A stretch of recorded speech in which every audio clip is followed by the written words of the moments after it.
Hi everyone, I'm Stephen and welcome to Audio Nautica. I had something very special turn up from my dealer in Japan today. These Yamaha NS-10M Now, the NS-10 is probably the most important speaker that you never heard of. So the story is really a bit bizarre and quite interesting. This speaker was released originally in the late 1970s.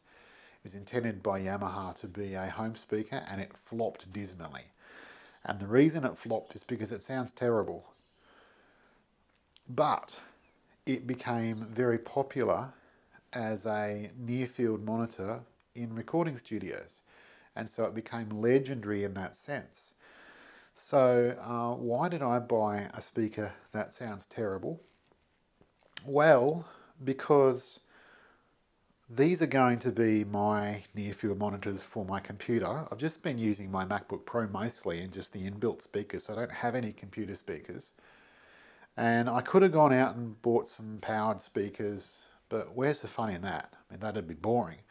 I thought I'd get hold of something interesting. So I saw these, been keeping an eye out for something a little bit interesting. And yeah, I saw these at my dealer in Japan and decided to grab them.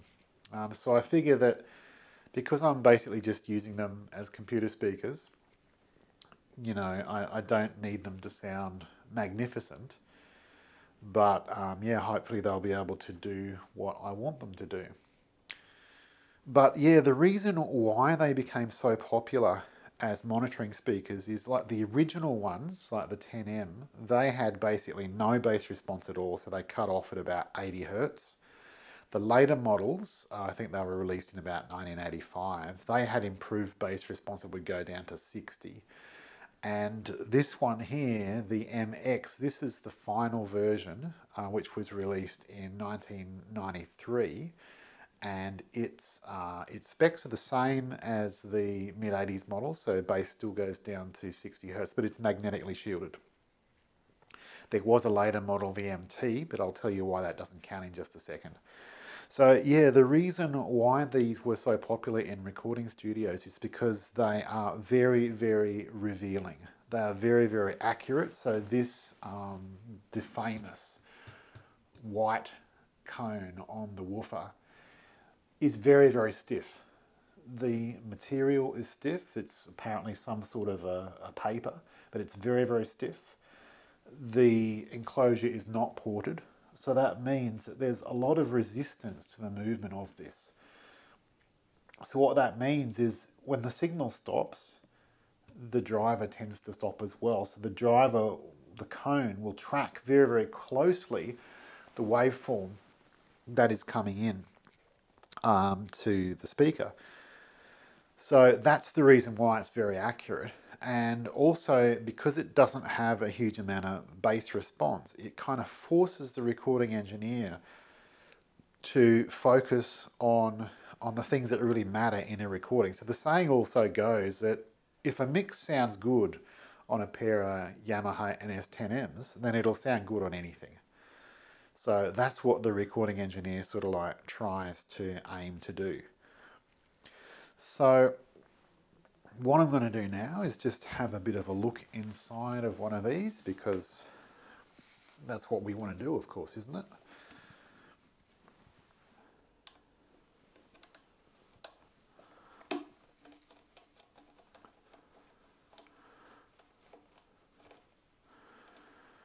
So just as I take this out, I have actually set these up already and I have had a pretty good listen.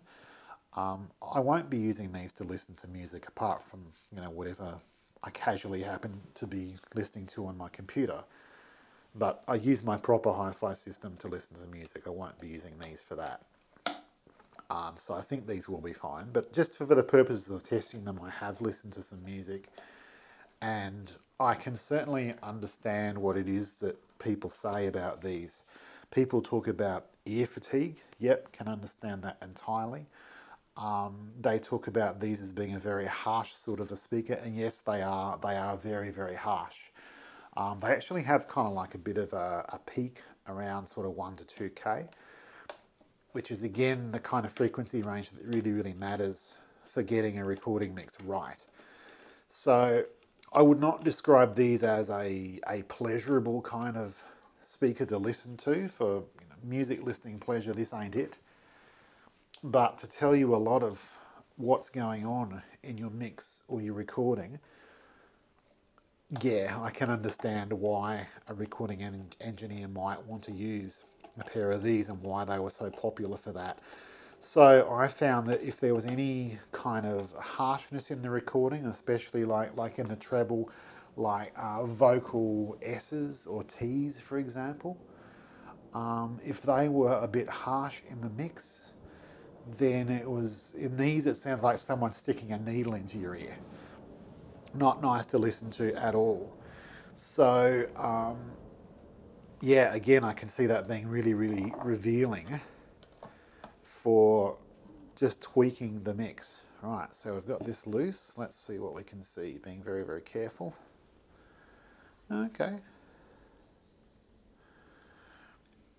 Yamaha JA1825.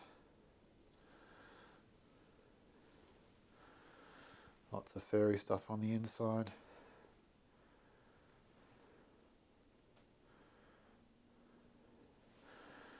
Yeah, well, I think that's about as far as I'm going to go, to be honest. The tweeter is very, very fragile, dome tweeter, so I'm not going to take the tweeter out just for the risk of damaging. And I'm not sure how the crossover is mounted, but it doesn't look like the rear plate is easy to get off, so I'm just going to leave that alone. So this is going to be the extent of my teardown. But yeah, look, overall I think I'm reasonably pleased with these. I think I'd be annoyed at paying as much as I did for these. I mean, the 500 Australian is what these were landed. Now half of that was freight.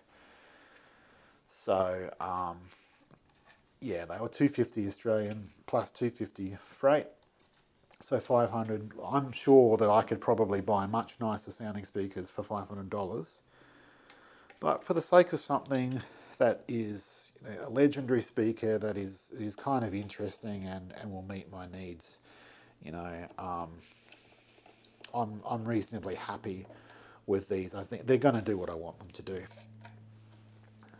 And yeah, as I mentioned, there's not a lot out there about the NS-10MX.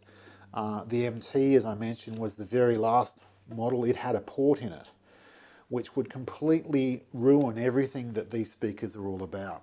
The accuracy of them comes from the stiffness of this. So as soon as you port it, all of that goes away because the resistance from the air column behind in the sealed enclosure no longer exists. So the MT, I would imagine, would sound completely different to this and probably would lose all of those things that make this such a good monitor speaker for a recording studio. So I hope that you've enjoyed this video. As I mentioned, there's not a lot out there on YouTube, it seems, on the NS-10M. Most of it is on the original 10Ms, not the later ones like these. There's virtually nothing on the MX. These seem to be mostly in Japan only, although